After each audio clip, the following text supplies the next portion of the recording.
Okay, students, we were talking about ledger yesterday. हम लोग last class में laser की बात कर रहे थे। किसकी बात कर रहे थे? लेजर की बात कर रहे थे। और मैंने आपको जब लेजर की बात कर रहे थे तो ये बताया था कि सेम नेचर के ट्रांजैक्शन को एक जगह लिखना लेजर होता है, ताकि जिससे हम क्या करें, कम टाइम में कम लेबर में किसी पर्टिकुलर इंफॉर्मेशन को हम लोग सर्च कर सकें या किसी पर्टिकुलर पर्सन को इंफॉर्मेशन प्रोवाइड करा सकें। Is it clear? और मैंने आपको लास्ट में जो लेजर का फॉर्मेट बताया था फिर से बता देता हूँ, ठीक है? तो सपोज ये आपका पेज है, तो मैंने क्या कहा था कि इसके आपको टू पार्ट करने हैं, इक्वल टू पार्ट्स आपको करने हैं। इसका जो 50% पार्ट है इधर वाला वो डेबिट साइड का हो, और इधर का जो 50% पार्ट है वो क्रेडिट साइड का होगा। फर्स्ट चीज तो इसका यही कंसेप्ट है कि 50% पार्ट डेबिट साइड का एंड 50% पार्ट क्रेडिट साइड का। Is it clear? अब देखिए, जो कॉलम इस पार्ट में हम बनाएंगे सेम वही कॉलम इसके भी होंगे। क्लियर? और लेजर में आई मीन अकाउंट में जनरली 4 कॉलम होते हैं ऑफ एवरी साइड। प्रत्येक साइड के कितने कॉलम होंगे? 4 कॉलम हमें बनाने होंगे। और वो 4 कॉलम कौन कौन से हैं उनकी बात करेंगे। तो कल हमने बात कही कि सबसे फर्स्ट में जो कॉलम आएगा वो आएगा डेट। सबसे पहले फर्स्ट जो कॉलम बनेगा वो किसका कॉलम बनेगा? डेट का कॉलम बनेगा। देन जब डेट का कॉलम कंप्लीट हो जाएगा तब बनेगा पर्टिकुलर्स। किसका बनेगा? पर्टिकुलर्स। पर्टिकुलर का कॉलम बन जाने के बाद हम एक बार लास्ट में कॉलम बनाएंगे और उस कॉलम का नाम देंगे अमाउंट। अमाउंट के साथ रुपीस हमेशा ऑलवेज लिखना है। अब मैंने कहा था कि एवरी साइड हैव 4 पार्ट्स। जो भी साइड है डेबिट और क्रेडिट, ये कितने पार्ट्स हैं? 4 पार्ट हैं। इधर 4 इधर 4। पर अभी कितना हुआ है? 1 2 3। एक अभी रिमेनिंग है, और वो जो रिमेनिंग है उसको मैंने जे एम जनरल फोल्डिंग। क्लियर? तो सेम यही कॉलम इधर बनेंगे। आई मीन सबसे पहले डेट का बनेगा, देन पर्टिकुलर्स का बनेगा, उसके बाद हम बात करें इधर तो अमाउंट का बनेगा, और यहां बन जाएगा जे एफ। इस तरह से ये अपना फॉर्मेट बनेगा। Is this clear? क्या फॉर्मेट सभी के समझ में आ गया है? क्या फॉर्मेट सभी के समझ में आ गया है?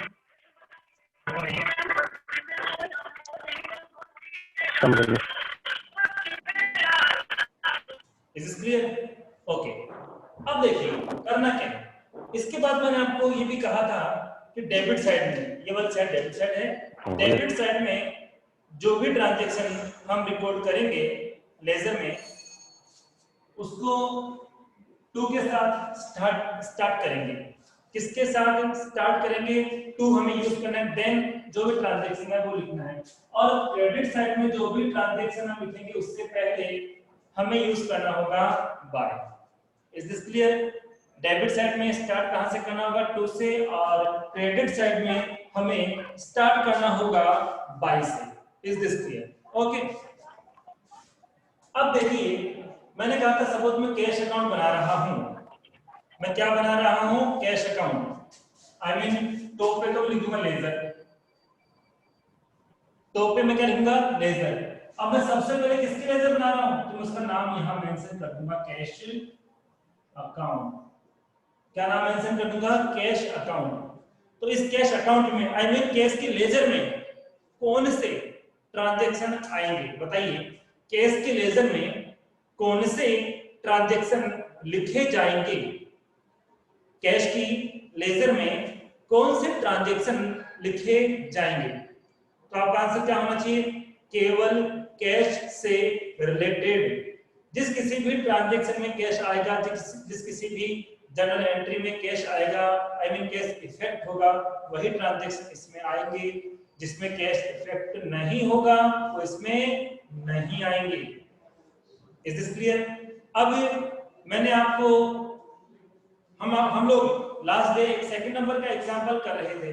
आई थिंक 4 एंट्रीज उसकी हमने कंप्लीट कर दी है, और मैंने आपको उसका, सबको जिनके पास बुक नहीं है तो मैंने आपको आज ग्रुप में हिंदी में और इंग्लिश में दोनों में ही क्वेश्चन सेंड किया है, और साथ में मैंने बुक की भी पिक सेंड की है कि ये वाली बुक हमें लानी है। मैंने ग्रुप में आपको डेमो बुक सेंड कर दी है, और जो हम क्वेश्चन कर रहे हैं, I mean example number second third जो भी है, आपको मैंने उसकी पिक सेंड की है, उसी को हम कंटिन्यू करेंगे आज। ओके, अब किस तरह से करना है तो आप उस एग्जांपल को निकाल लीजिए, जिनके पास बुक हो बुक में निकाल लीजिए। तो अपना सेकंड एग्जांपल चल रहा था, और मैं आपको कैश अकाउंट की बात कर रहा हूं। तो किस तरह से कैश अकाउंट बनाएंगे मैं वापस रिपीट कर रहा हूं स्टार्टिंग से ही। सबसे पहले हम देखते हैं कि ईयर कौन सा है। ईयर कौन सा है? तो ईयर है 2005। तो यहां भी क्या लिखेंगे? 2005। अब मुझे लगता है कि आपके दिमाग में एक क्वेश्चन चल रहा है, क्या इसे डेट का पता है, पर्टिकुलर का भी आपने लेजर में बता, जनरल में बता दिया, अमाउंट का पता है, बट ये जे एफ क्या चीज है? वहां था जनरल में एल एफ लेजर फोलियो, और यहाँ पे है जे F I mean journal folio. तो ये जर्नल फोलियो क्या होता है? तो देखिए, लेजर में जो एंट्री आती है, जो रिपोर्ट हम करते हैं, वो कहाँ से आते हैं? जर्नल से आते हैं। कहाँ से आते हैं? जर्नल से आते हैं। तो जर्नल के किस पेज से वो ट्रांजेक्शन हमने पिक किया है, उठाया है, वो पेज नंबर यहाँ पर लिखा जाएगा। सपोज 20 पेज की, 30 पेज की या 100 पेज की जर्नल है, हमने वहां से वो एंट्री यहाँ पे ली है, ठीक है, तो जिस पेज पे एंट्री थी उस पेज नंबर को यहाँ लिख देंगे। ऐसा क्यों? फ्यूचर में उस एंट्री को वेरीफाई करना होगा, सर्च करना होगा, तो जर्नल के एवरी पेज पे हम लोग उसको सर्च नहीं करेंगे, क्योंकि हमने पहले से ही उस पेज का नंबर यहाँ पे मेंशन कर दिया है। जब उस एंट्री को चेक करना होगा, सीधे ही उसी पेज पे जाएंगे जर्नल में, और उस एंट्री को फाइंड आउट करके हम लोग चेक कर लेंगे। इससे हमारा टाइम सेव हो जाएगा। Is this clear? तो इसलिए इसका मतलब है क्या हुआ? Journal folio, journal folio, journal की जो पेज संख्या है, पेज नंबर है, वो हमें यहाँ पर लिखने होंगे। अब मैं बात कर रहा था कि हम लोग किसकी लेजर बना रहे हैं? कैश की। तो जितने भी ट्रांजैक्शन हैं मैं आपको वन बाय बताऊंगा कि कौन से ट्रांजैक्शन को हमें इस पे रिकॉर्ड करना है, कौन से को नहीं करना। स्टार्टिंग से ही हम ऐसा करते हैं। फर्स्ट ट्रांजैक्शन क्या था? फर्स्ट ट्रांजैक्शन क्या था? तो फर्स्ट ट्रांजैक्शन था कि बिजनेस स्टार्ट किया है किसके साथ? कैश के साथ। तो जब भी हम लोग बिजनेस स्टार्ट करते हैं, तो क्या इस एंट्री में आप रिप्लाई करना, बिजनेस स्टार्ट करते हैं, क्या इस एंट्री में कैश इफेक्ट होगा? डेबिट में हो या क्रेडिट हो चलेगा, दोनों में से कहीं एक जगह होना चाहिए। तो बिजनेस स्टार्ट कर रहे हैं, क्या इस ट्रांजैक्शन में कैश इफेक्ट होगा? जल्दी से बताइए। बिजनेस स्टार्ट कर रहे हैं, क्या इस एंट्री में कैश इफेक्ट होगा? वेरी गुड, होगा। एंट्री देख लीजिए एक बार, सारे कैसे होगा? Cash account DR to capital. तो कैश आया ना? कैश आया है, इसका मतलब कैश अकाउंट में, कैश की लेजर में उसको लिखना ही पड़ेगा। अब आप मुझे बताइए, क्योंकि थोड़ा सा हमने डिस्कस किया है, इस ट्रांजैक्शन को जब मैं लिखूंगा तो इस तरफ लिखूंगा या इस तरफ, आई मीन डीआर साइड में लिखूंगा या सीआर साइड में? पहले तो ये बताइए, डीआर साइड में, ओके। और डीआर साइड में किस नाम से लिखूंगा ये भी बता दीजिए। डीआर साइड में क्या लिखूंगा ये भी बता दीजिए। डीआर साइड में मैं क्या लिखूंगा ये भी बता दीजिए। आंसर आपका करेक्ट है, वेरी गुड, बिल्कुल सही है, क्योंकि जिस लेजर को हम बनाते हैं उसका नाम तो उसके अंदर नहीं आता, उसके साथ क्या है उसका नाम आता है। कैश कहाँ था? डेबिट में, इसका मतलब ये भी कहाँ जाएगा? डेबिट साइड में जाएगा। तो हम यहाँ पे क्या मेंशन करेंगे? कैपिटल। हम क्या मेंशन करेंगे? कैपिटल। और इसकी डेट क्या है? First April. Is this clear? चलो इस तरह से हमने इस ट्रांजेक्शन को कैश अकाउंट में, कैश की लेजर में रिकॉर्ड कर दिया है। इसके बाद हम आगे बात करेंगे। तो अगला ट्रांजेक्शन है goods purchased from Manisha. Goods purchased from Manisha, जल्दी से बताइए क्या ये ट्रांजेक्शन कैश बुक में आएगा, कैश अकाउंट में आएगा? आई मीन क्या इस ट्रांजेक्शन में कैश इफेक्ट हो रहा है? मनीषा से गुड्स परचेज किया है, क्या इस ट्रांजेक्शन में कैश इफेक्ट हो रहा है? बिल्कुल सही है, कैश इफेक्ट नहीं हो रहा है। इसमें कैश इफेक्ट नहीं हो रहा है क्योंकि मनीषा से गुड्स परचेज कर रहे हैं। और किसी पर्टिकुलर ट्रांजेक्शन में जब हम लोग ये देखते हैं कि किसी का नेम गिवन है, क्या गिवन है? नेम। तो याद रखना किसी पर्टिकुलर पर्सन का नेम गिवन है, क्या गिवन है? नेम गिवन है, तो उस ट्रांजेक्शन में क्या नहीं आएगा? कैश नहीं आएगा। लेकिन इसका एक एक्सेप्शन है, एक अपवाद भी है कि कई बार नेम होने पर केस आ सकता है। वो कब? सुनिए, वो तभी होगा जब नेम के साथ भी कैश दे दे। जैसे जैसे अभी लिखा हुआ है मनीषा से गुड्स परचेज किया, कैश नहीं बोला ना, तो ये ट्रांजेक्शन कैश का है भी नहीं, ये उधार का है, क्रेडिट का है। बट इसी ट्रांजेक्शन को ध्यान देना, हम जो बोल रहा हूँ, इसी ट्रांजेक्शन को ऐसे लिखा जाता कि मनीषा से नकद में माल खरीदा। इस बार क्या दे दिया? Goods purchase from Manisha in cash. In cash I mean नकद बोल दिया। अब नकद जब बोल दिया तो उधार कैसे होगा? तब तो कैश ही होगा। पर नकद वर्ड ही नहीं है, in cash word he given नहीं है। उस केस में ये ट्रांजेक्शन ऑलवेज क्रेडिट रहेगा और क्रेडिट ट्रांजेक्शन के अंदर किसी भी पर्सन का नेम नहीं आता है। होता है कैसा? अभी बताया था, ध्यान रखिए, क्रेडिट ट्रांजेक्शन में कभी कैश नहीं आता है, क्रेडिट ट्रांजेक्शन में तो किसी पर्टिकुलर पर्सन का नेम आता है। वापस रिपीट कर रहा हूं, नकद में होगा तो नाम से मतलब नहीं है, उधार होगा तो नाम आएगा ही आएगा। और उधार को तो क्या बोलते हैं? Credit transaction. Means credit transaction में किसी पर्टिकुलर पर्सन का नेम आएगा ही आएगा। तो इसकी एंट्री में हम जब बनाएंगे तो एंट्री क्या बनेगी? हमने मनीषा से कुछ परचेज किया है तो हमारे पास कुछ आया है, आई मीन परचेज हमारे लिए क्या हो गया? एक्सपेंस हो गया। और एक्सपेंस तो ऑलवेज डेबिट होता है, इससे डेबिट किया। टू मनीषा ने बिजनेस को दिया या मनीषा ने बिजनेस से कुछ लिया? बताइए, मनीषा ने बिजनेस को दिया या मनीषा ने बिजनेस से लिया? क्योंकि हम तो माल खरीद रहे हैं, आई मीन बिजनेस को कुछ परचेज कर रहे हैं ना। तो मनीषा ने बिजनेस से लिया या मनीषा ने बिजनेस को दिया? अब क्योंकि देखो हम मनीषा से कुछ परचेज कर रहे हैं तो मनीषा दे रही है ना। मनीषा को हुई गिवर, देने वाली। और हम सब जानते हैं देने वाले को ऑलवेज क्रेडिट करते हैं, आई मीन पाने वाले को डेबिट करते हैं, रिसीवर डेबिट होता है, बट गिवर ऑलवेज क्रेडिट होता है। इसलिए यहाँ मनीषा लिखा जाएगा।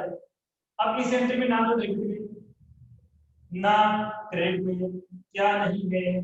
कैश नहीं है। और जब कैश ही नहीं है इसका मतलब ये ट्रांजेक्शन इस अकाउंट में, इस लेजर में नहीं आएगा। किसी भी एक जगह, चाहे डेबिट में हो या क्रेडिट में हो, एक जगह भी कैश मिलेगा तो वो इसमें आ जाएगा, दोनों जगह नहीं है तो नहीं आएगा। क्या ये बात समझ में आ गई? कैश होगा तो आएगा वरना नहीं आएगा। तो फिर से बोलता हूं, नाम के साथ नकद आई मीन कैश क्लियर लिखा हुआ है तो ट्रांजेक्शन कैश ही है। पर नाम तो पता है, नाम तो दे दिया, बट ये नहीं बताया उधार है नकद बताया ही नहीं। In the absence of any information इस ट्रांजैक्शन को हम क्या मानेंगे? उधार ही मानेंगे। Is this clear? तो ये ट्रांजैक्शन इसके अंदर नहीं आएगा। आगे बात करते हैं। तो 2200 में हमने एक स्टेशनरी परचेज की है। 2200 में एक स्टेशनरी हमने परचेज की है। तो देखिए स्टेशनरी अपने लिए क्या है? एक्सपेंसिव। और एक्सपेंस ऑलवेज क्या होगा? डेबिट होगा। स्टेशनरी अपने लिए एक्सपेंस है, आई मीन खर्चा है। और खर्चा तो हमेशा डेबिट ही होता है। टू, अब स्टेशनरी परचेज करेंगे, ऑब्वियसली फ्री में कौन देगा? आप मार्केट में जाकर बुक पेन लेके आओगे, क्या स्टेशनरी वाला book keeper, I mean shopkeeper, तो शॉपकीपर आपको विदाउट अमाउंट, विदाउट कॉस्ट कुछ भी देने वाला नहीं है। आपने पेन लिया तो बदले में क्या दिया? आपने दिया कैश, इसलिए कैश गया। अब बताइए क्या ये एंट्री इसमें इफेक्ट डालेगी? और डालेगी तो किस तरफ? जल्दी से बताइए, क्या इस एंट्री का इफेक्ट इस अकाउंट में आएगा? और आएगा तो किस तरफ? दोनों रिप्लाई करना। Yes, very good. किधर आएगा? किस तरफ आएगा? वेरी गुड, सीआर साइड में आएगा, क्योंकि केस कहां है? सीआर में है, तो ये भी कहां जाएगा? सीआर साइड में जाएगा। बाय, इसकी डेट भी क्या है? 1 अप्रैल। बाय स्टेशनरी, और इसका जो अमाउंट है वो 2200 है। Is this clear? अब देखिए, उसके बाद आगे बढ़ते हैं। एसबीआई बैंक में हमने अकाउंट खोला है। एसबीआई बैंक में हमने अकाउंट खोला है, तो अब क्या आप में से कोई मुझे इसकी एंट्री बता सकता है कि बैंक में अकाउंट खोल रहे हैं तो इसकी एंट्री क्या होगी? क्योंकि कल मैंने आपको बताया था, बैंक यहाँ पाने वाला है या देने वाला? बैंक यहाँ पर पाने वाला है या देने वाला? क्योंकि हम बैंक में जा रहे हैं, अकाउंट खोल रहे हैं, और अकाउंट खोलने के लिए हमें अमाउंट डिपॉजिट कराना पड़ेगा, तो ऑब्वियसली बैंक पाने वाला है, इसलिए पाने वाले को हमेशा क्या करते हैं? रिसीवर को ऑलवेज क्या करते हैं? रिसीवर को ऑलवेज डेबिट करते हैं। और जब बैंक में अकाउंट खोला तो हमने क्या दिया? कैश दिया। तो बिना कैश दिए अकाउंट कोई नहीं खोलेगा। आप बैंक में जाओगे और बैंक वालों को बोलोगे कि भैया हमारा अकाउंट खोल दो, हमारे पास पैसे नहीं है बिल्कुल भी, बैंक वाले क्या बोलेंगे? भैया जाओ यहाँ से, पैसे कोई अकाउंट खोल सकता है? बिना पैसों के अकाउंट नहीं खुल सकता है। तो एंट्री क्या बनेगी? Bank account debit to cash. अब देखिए, इस एंट्री में भी कैश आया ना? कैश आया तो वो भी कहाँ जाएगी? लेजर में जाएगी। कैश किधर है? 2 में है, आई मीन सीआर में है, तो बैंक भी कहाँ जाएगा? सीआर में ही जाएगा, बैंक अकाउंट। डेट क्या है और अमाउंट क्या है बताइए? डेट क्या है और अमाउंट क्या है? डेट है 2 अप्रैल, अमाउंट है 35,000। अमाउंट कितना है? 35,000। यहां तक किसके समझ में आ गया? क्या यहां तक आपके समझ में आ गया है? रिप्लाई कीजिए। क्या यहां तक आपके समझ में आ गया है? रिप्लाई कीजिए।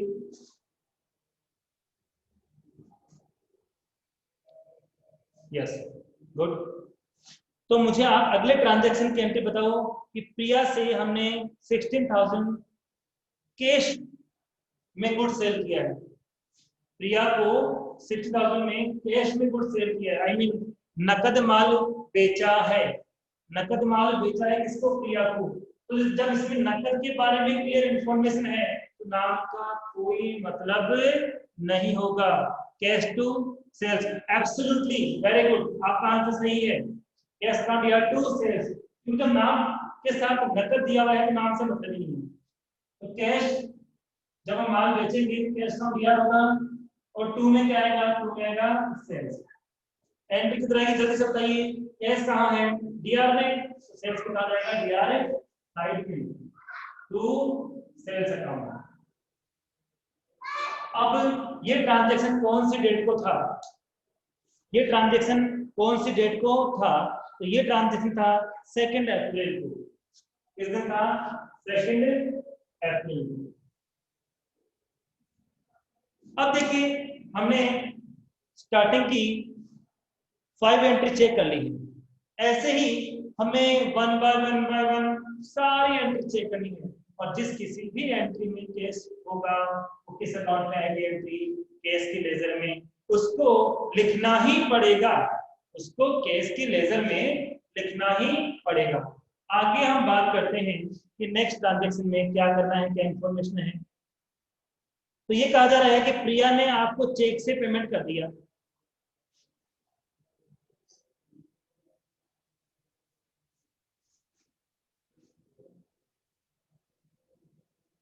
प्रिया ने किससे पेमेंट किया? आपको चेक से पेमेंट किया है।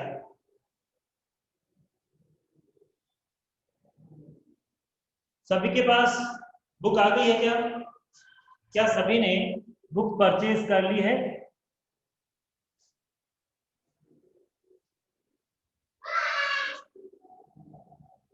Very good. प्रिया से अमाउंट रिसीव कर रहे हैं, प्रिया से अमाउंट रिसीव कर रहे हैं, इसकी एंट्री बताइए क्या होगी?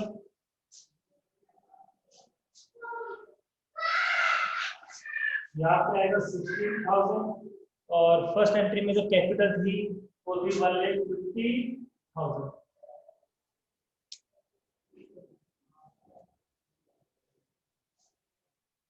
अब थोड़ा सा मैं आपको मैटर बताता हूं, ध्यान देना और समझना। दोनों ट्रांजेक्शन को मैं बोर्ड पे लिखूंगा, दोनों ट्रांजेक्शन को मैं बोर्ड पे लिखूंगा ताकि आप समझ सको। तो थोड़ी सी मिस्टेक इसमें है। सबसे पहले कहा है कि प्रिया को 16,000 नकद में माल बेचा। तो ऑलरेडी क्लियर कर दिया ना कि नकद में माल बेचा। कितने का बेचा? 16,000 का। तो जब यही नकद में बेच दिया तो अगले ट्रांजेक्शन में क्या लिखा कि प्रिया ने 16,000 चेक से चुकाया या भुगतान किया। प्रिया है कितना अमाउंट चेक से पे कर रही है? 16,000। तो मिस्टेक क्या है? मिस्टेक क्या है कि भाई जब उसने पहले ही कैश में परचेज कर लिया तो दोबारा चेक देने की जरूरत क्या थी? इसमें आपकी कमी नहीं है, आपकी प्रॉब्लम नहीं है। पहले वाले ट्रांजेक्शन में केस गई नहीं, बुक में करेक्ट करना। पहले वाले ट्रांजेक्शन को लिखना होगा कि प्रिया को 16,000 का माल बेचा। आप कहोगे सर आपको कैसे पता चला? देखिए, आपको मैं आज माल बेचूं और आप मुझे अभी पैसे दे जाओ, आपका नाम प्रिया है और आपको मैंने नकद में माल बेच दिया और आपने सेम टाइम मुझे पैसा भी दे दिया, तो नकद बेचा ना, तो सेम टाइम पैसा लूंगा। तो क्या आप मुझे अगले दिन फिर से 16,000 रुपये दोगे क्या? आंसर दीजिए। मैं आज आपको नकद माल बेच रहा हूं तो आप मुझे पूरा पैसा दे रहे हो, नकद तो रिसीव करते हैं ना। तो क्या अगले दिन उतने अमाउंट मुझे फिर से दोगे? तो क्या पहले दिन दे रहे हो? नहीं दोगे। बिल्कुल सही है। इस बुक में मिस्टेक क्या थी कि पहले उधार का पैसा बांट रहे हैं। तो मिस्टेक कहाँ हुई? प्रिया को 16,000 का गुड्स माल बेचा, नकद में नहीं है, बुक में करेक्ट करना। इसका मतलब क्या है? तभी उसने पैसा दिया आगे। क्यों दिया? पहले उसने उधार आपसे खरीदा है फिर आपको पैसे दे रहा है। इस कंडीशन में क्या होगा? यहाँ पे सेल्स वारंटी नहीं आएगी। क्यों नहीं आएगी? क्योंकि उसके एसएस की एंट्री क्या बनेगी? उसके एसएस की एंट्री बनेगी प्रिया अकाउंट दिया टू सेल्स, और इस एंट्री में किसका नाम नहीं है? कैश का नाम नहीं है, ये वाली एंट्री नहीं आएगी। अब ये तो कब किया था उसने? 2 अप्रैल को किया था। पेमेंट कब कर रही है प्रिया? पेमेंट 3 अप्रैल को कर रही है। पेमेंट कब कर रही है? 3 अप्रैल कर रही है। अब बताओ क्या एंट्री होगी? हमारे पास पैसे आएंगे जाएंगे? कैश आएगा। तो कौन दे रहा है?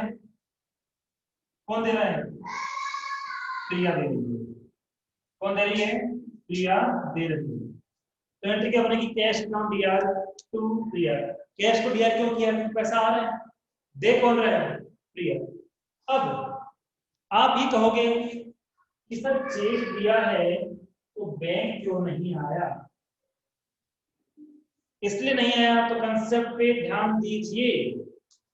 जो मैं कहने वाला हूं बिल्कुल कंसंट्रेट होके एकाग्र होकर समझना। किसी पर्टिकुलर पर्सन से, सपोज आप प्रिया हो, आपने मुझसे माल खरीदा फर्स्ट डे यानी 2 अप्रैल को, अगले दिन आपने चेक दिया, तो चेक कहाँ है? अभी तक मेरे पास ही है। वो चेक अभी तक कहाँ है? वो मेरे पास ही है। क्या मैंने उस चेक को बैंक में डिपॉजिट कराया? ऐसा तो मैंने कहीं बताया नहीं है। तो मैटर क्या है कि जब कोई भी आपको चेक से पेमेंट कराए तो आप किसी से रिसीव कर रहे हो, पेमेंट की बात नहीं हो रही है, कोई और आपको चेक दे रहा है, तो जब तक वो चेक आपके पास है तब तक वो क्या माना जाएगा? तब तक वो कैश ही माना जाएगा। ध्यान देना, जब तक कोई चेक आपके पास है, अभी आपने उसको बैंक में डिपॉजिट नहीं कराया है, तो तब तक वो क्या माना जाता है, कैश ही माना जाता है। अब यहाँ कह देता हूँ कि प्रिया से चेक प्राप्त हुआ और उसे बैंक में जमा करा दिया, बैंक में डिपॉजिट करा दिया, सेम डे काम हो गया कि प्रिया से चेक मिला और हमने क्या किया, सेम डे बैंक में जमा करा दिया। उस केस में यहाँ पर कैश नहीं आ सकता, क्योंकि हमने क्या किया, उसी दिन वो चेक हमने पास रखा ही नहीं, वो चेक हमने सीधा किसको दे दिया, बैंक को। पाने वाला कौन हो गया, बैंक हो गया। लेकिन यहाँ पे तो इतना लिखा हुआ है कि प्रिया ने चेक से पेमेंट किया, उसने पेमेंट किया तो हमने लिया। जब प्रिया पेमेंट करने वाली है तो हम कौन हुए, हम पेमेंट रिसीव करने वाले हुए। तो रूल्स क्या है, लिख लेना इसको कि जब बिजनेस किसी से चेक रिसीव करता है और जब तक वो चेक बिजनेस के पास ही रहता है, तब तक वो कैश ही है, वो बैंक नहीं है। बैंक तब होगा जब वो बैंक में उसको डिपॉजिट करेगा, अदरवाइज वो नहीं होगा, कैश में ही रहेगा। तो ये वाली एंट्री बनेगी तो किस तरफ आएगा, टू प्रिया।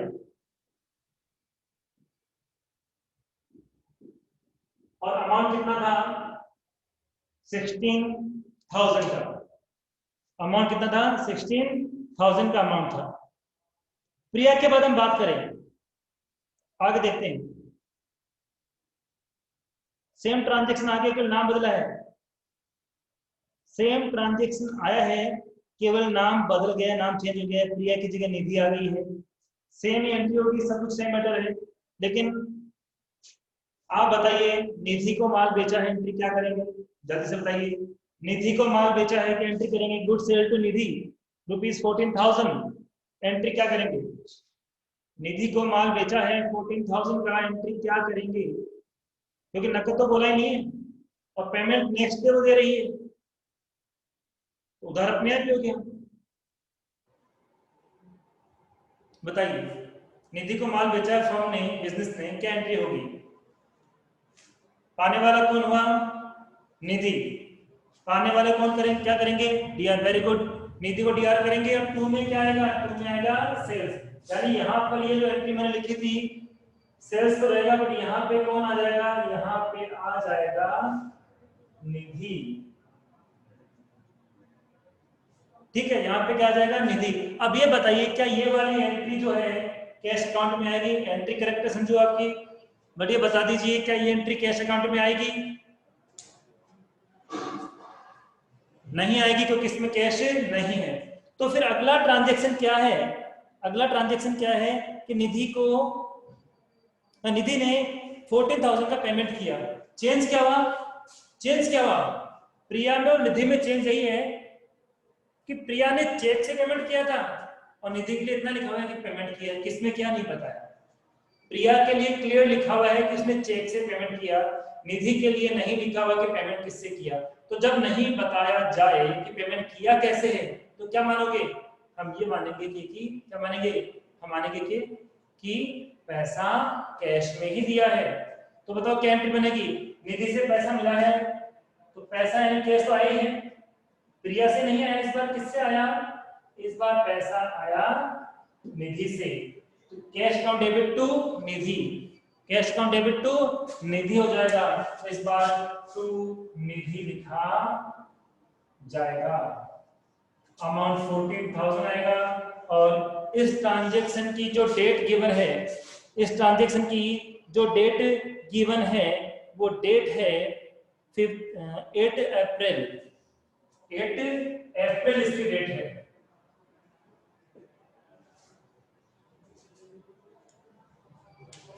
ओके, उसके बाद क्या है, रितु से 20,000 रुपए का उधार माल खरीदा है, goods purchase from Ritu in credit, entry बताइए फास्ट। क्लियर दिया हुआ है कि उधार खरीदा हम लोगों ने, तो रितु से हमने उधार गुड्स परचेज किया है, एंट्री क्या होगी, रितु से गुड्स परचेज किए हैं, उधार परचेज किए हैं, क्या एंट्री बनेगी, जल्दी बताइए, हाथों हाथ आपका आंसर आ जाना चाहिए।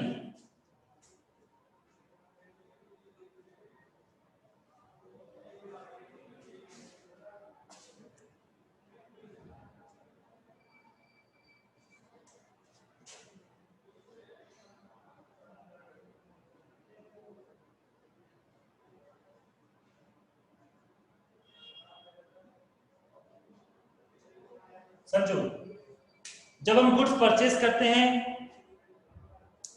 या गुड्स सेल करते हैं तो गुड्स नहीं लिखते हैं। गुड्स परचेज करते हैं, खरीदते हैं तो परचेज लिखते हैं, और बेचते हैं तो सेल यूज करते हैं। फर्स्ट थिंग, जैसे इससे पहले आप सही कर रहे थे कि हमने माल बेचा तो गुड्स बेचा, गुड्स का नाम तो नहीं लिख रहे थे ना, बेचा तो हमने क्या लिखा, सेल लिखा। इस बार परचेज कर रहे हैं तो क्या लिखेंगे, परचेज लिखेंगे जब खरीदेंगे तो। और दूसरी बात यहाँ पे क्लियर लिखा हुआ है कि रितु से उधार खरीदा है। देखिए आप ध्यान से ट्रांजैक्शन में मैंने पिक सेंड की है कि उधार खरीदा है, तो क्या उधार में आप कैश लिख सकते हो, बताइए कि जब हम उधार ही माल खरीद रहे हैं तो क्या आप कैश लिख सकते हो, जल्दी बताइए कि जब नहीं, बिल्कुल करेक्ट। तो इसमें कैश नहीं आएगा, एंट्री क्या बनेगी, purchase from debit to Ritu's account, purchase from debit to Ritu's account. तो जब हम माल खरीदेंगे, गुड्स खरीदेंगे तो गुड्स नहीं लिखना, बेचेंगे तो भी गुड्स नहीं लिखना, खरीदेंगे तो परचेज लिखना है, बेचेंगे तो सेल लिखना है। नकद में है तो कैश यूज करना है, नकद में नहीं है, उधार है तो अगले का नाम यूज करना है। तो ये एंट्री क्या कैश अकाउंट में, आई मीन कैश के लेजर में रिकॉर्ड की जाएगी, नहीं की जाएगी, क्योंकि इस एंट्री में भी कहीं भी किसका नाम नहीं है, कैश का नाम नहीं है, ये ट्रांजैक्शन कैश को इफेक्ट नहीं कर रहा है। तो क्या समझो, बात समझ में आ गई कि गुड्स का नाम लिखना नहीं है, गुड्स के लिए गुड्स परचेज करेंगे, खरीदेंगे तो परचेज लिखना है, और बेचेंगे तो सेल यूज करना है। तो देखिए आगे अगला ट्रांजैक्शन क्या है, अगला ट्रांजैक्शन क्या है, अगला ट्रांजैक्शन है कि चेक से हमने एक इंश्योरेंस की इंस्टॉलमेंट पे की है। चेक से हमने क्या चुका दिया, इंश्योरेंस प्रीमियम पे कर दिया, चेक से हमने इंश्योरेंस प्रीमियम पे कर दिया, चुका दिया। इंश्योरेंस प्रीमियम, जब हम इंश्योरेंस कराते हैं, बीमा कराते हैं, तो वहां भी क्या होता है, एक पर्टिकुलर टाइम से, वो मंथली हो सकता है, क्वार्टरली हो सकता है, हाफ ईयरली हो सकता है, और एनुअल हो सकता है, हमें इंस्टॉलमेंट देनी होती है। इंश्योरेंस बीआर करेंगे एब्सोल्युटली, लेकिन उसका पूरा नाम क्या होता है, इंश्योरेंस प्रीमियम। केवल इंश्योरेंस ना लिखकर हम क्या लिखेंगे तो सही रहेगा, इंश्योरेंस प्रीमियम। तो इंश्योरेंस प्रीमियम हमारे लिए क्या है, एक्सपेंस है, और इसलिए एक्सपेंस क्या होगा, बीआर। आपको करेक्ट है, तो आपको ऐड क्या करना है, इंश्योरेंस के साथ ऐड करना आपको प्रीमियम। हालांकि नहीं करोगे तो भी चलेगा, बट ज्यादा करेक्ट क्या होगा, या प्रीमियम ऐड करें। और पेमेंट किससे कर रहे हैं, चेक से पेमेंट कर रहे हैं, तो बताओ कैश आएगा या बैंक आएगा, चेक से पेमेंट कर रहे हैं हम, I mean firm insurance premium चुका रही है चेक से, तो कैश आएगा या बैंक आएगा, कैश आएगा या बैंक आएगा, जल्दी से बताइए। एब्सोल्युटली, देखो चेक रिसीव करते हैं ना तब तो कैश ही रहता है, बट पेमेंट जब भी करेंगे चेक से वो बैंक ही रहेगा। इसका मतलब पेमेंट करेगा कौन, पेमेंट करेगा बैंक। क्या ये एंट्री, क्या ये एंट्री कैश अकाउंट में आएगी, क्या ये एंट्री कैश अकाउंट में आएगी, क्या ये एंट्री कैश अकाउंट में आएगी, बताइए जल्दी से। वेरी गुड संजू, नहीं आएगी, क्योंकि इस एंट्री के अंदर भी कैश इफेक्ट नहीं हो रहा है, इसलिए ये एंट्री कैश बुक में, कैश अकाउंट में नहीं आएगी। नेक्स्ट ट्रांजैक्शन क्या है, 2000 का रेंट पेड किया है। इस बार मैं चाहता हूं आप बताओ, रेंट पेड किया है 2000 का, एंट्री क्या बनेगी, रेंट पेड किया गया 2000 का, एंट्री क्या बनेगी, रेंट यार to cash, absolutely correct. Rent खर्चा है, खर्चा आंसर डीआर होगा, कैश जा रहा है तो सीआर होगा। किस तरफ आएगी बताइए, बाय रेंट अकाउंट अमाउंट 2000। अब थोड़ी आप स्पीड बनी है, अब अच्छा लग रहा है।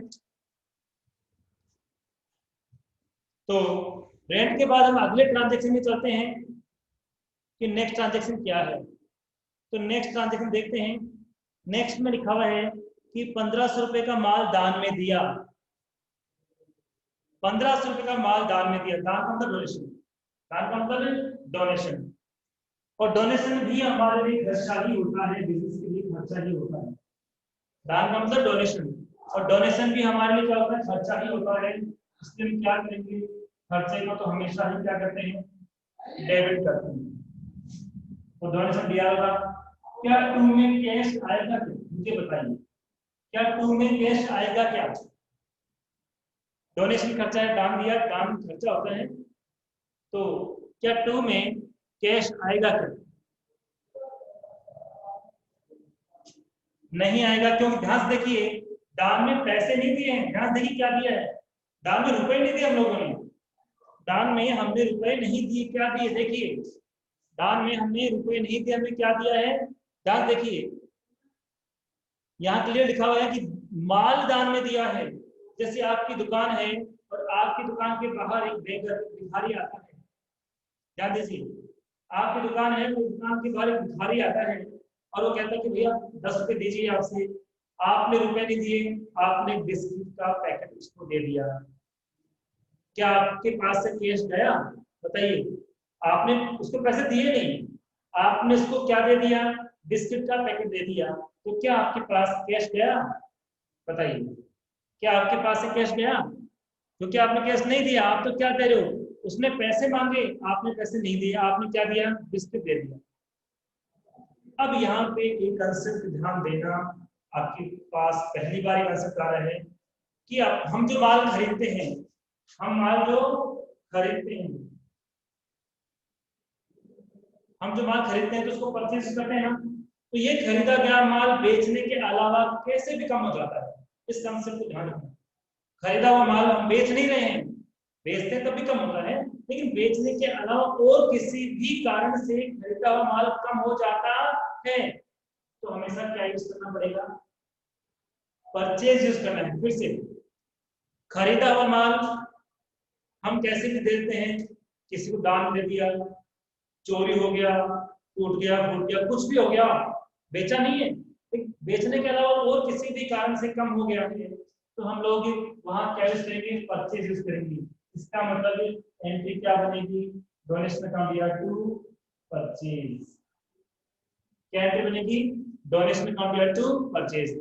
और एंट्री कैश में कब होती, जब क्या लिखा होता कि पैसे रुपए दान में दिए, अब तो रुपए दान में दिए तो कैश ही गया है ना, तो कब हम परचेज यूज करेंगे, सीआर में